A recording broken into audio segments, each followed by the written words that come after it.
एकदम नरम स्पंजी जालीदार इडली आपण भी यही घरे बनई पारे।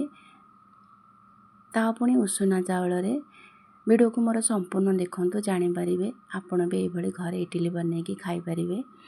मो छोट छोट टिप्स आपण मान सहित सब शेयर करी वीडियो को मोर संपूर्ण देखिले जानीपारे।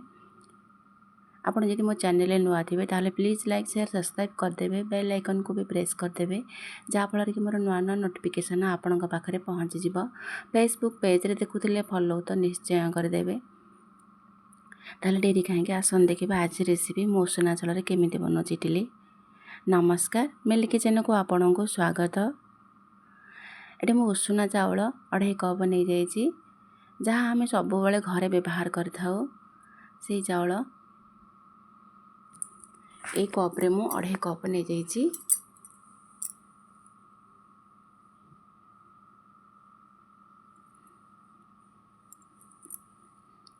से सेम कप रे आमे 1 कप बिरी नहीं जिबा।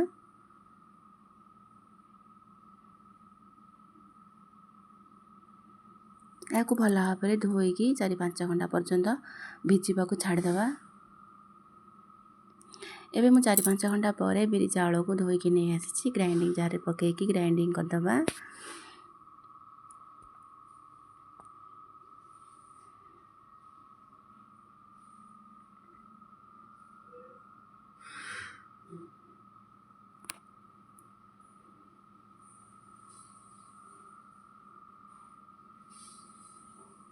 देखो एमती चिकन करके ग्राइंडिंग करदेवे।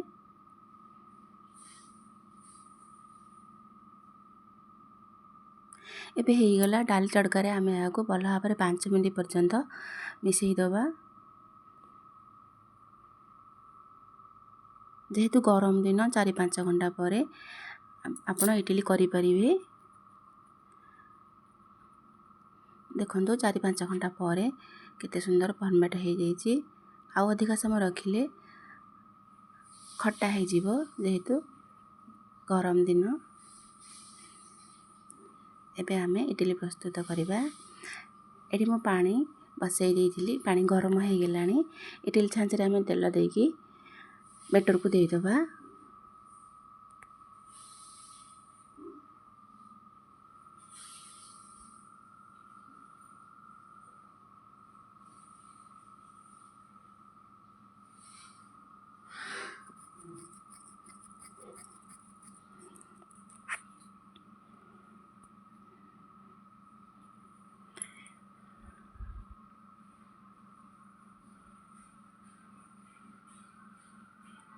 एबे आमे छांच को देदबा।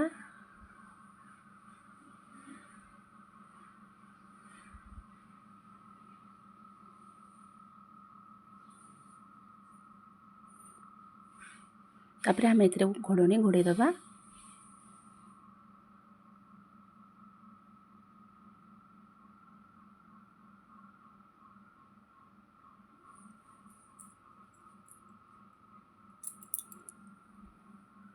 एबे हो गला देखो केते सुंदर क्लीन आसुची।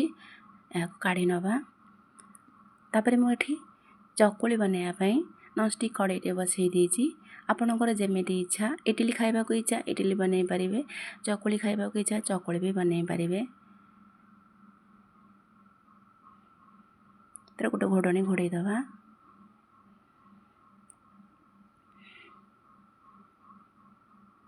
एबे हो गला